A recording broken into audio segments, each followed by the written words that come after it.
Курулуп жаткан Борбор Азиядагы эң ири стадион 45 миң эмес 51 миң адамга ылайыкташмакчы.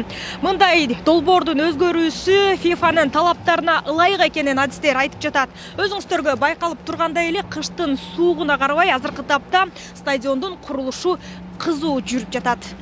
Дээрлик 10 жылдай алдыңкы убакытты эске алып, стадионду 51 миң кишиге ылайыкташтыруу көзделип жатат. Ага ылайык долбоордун мурдагысынан салыштырмалуу дагы бийиктикке узартылып, орундуктар көбөйтүлөт. Мурун 45 миң адамга стадион рассчитываться этилсе, азыр проект бир аз өзгөрүлүп, 51 миң адам отура турган жерге проектирование ошого түзүлүп атат. Это бир жагынан требование ФИФА, анан ортоңку кольцодо инъекция деген укрепление грунта өткөрдүк. Аны дагы уже полностью бүтүрүп койдук. Аны жасаган себебибиз үстүндө чоң колонналар болот. Колонна эмес, пилона деп койлук. Пилонага анан крепляция этишет фермалар. Фермада жанагы боз үйүн угу бар го, ошондой крепиться этиш керек да. Курулуш иштери толугу менен эл аралык стандарттарга жооп берет. Адистердин айтымында курулуш ишке негизинен ата мекендик жана Орусия өлкөсүнөн алынып келинген курулуш материалдары пайдаланылып жатат.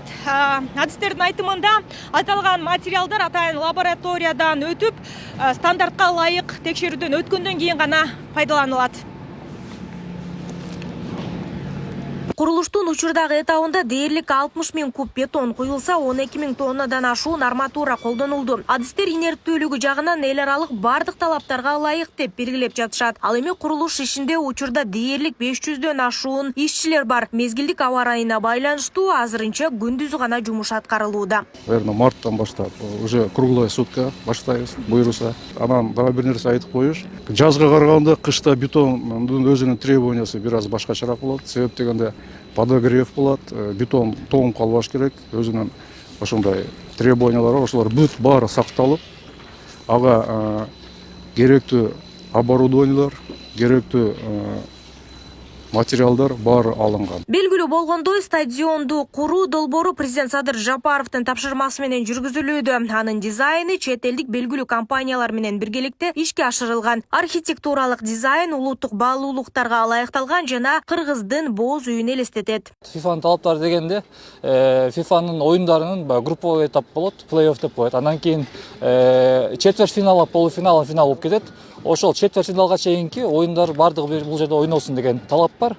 Ошол талаптарга ылайыкташтырып жатат проект. Анан сырткары АПЛдын, Азиатский премьер лиганын, футбольный лиганын, АФЛдын эмесине талаптарына дагы ылайыктуусу болуш керек. Ошол АФЛдын бүт оюндары биякта ойнолуш керек деген талап бар. Ошол эки талап боюнча кетет. Талапка ылайыктуу гибридный поле болуш керек. Искусственный чөптөгү, анан натуральный чөптөгү өсүш керек. Анан кийин торговый центр, поле, андан сырткары ичинде уже баягы оюндар болгон маалда ресторандар, кафелердин зоналары бар. Белгилей кетсек, стадиондун курулушу УКМКнын төрагасы, Кыргыз футбол биримдигинин президенти Камчыбек Ташиевдин жеке көзөмөлүнө алынган. Ал эми стадион бул жол менен 2026-жылдын эгемен күнүндө алгачкы көрүүчүлөргө эшигин ачат. Нурзада Сыдыкова, Майрымбек Абдибилал уулу, Регион, Бишкек.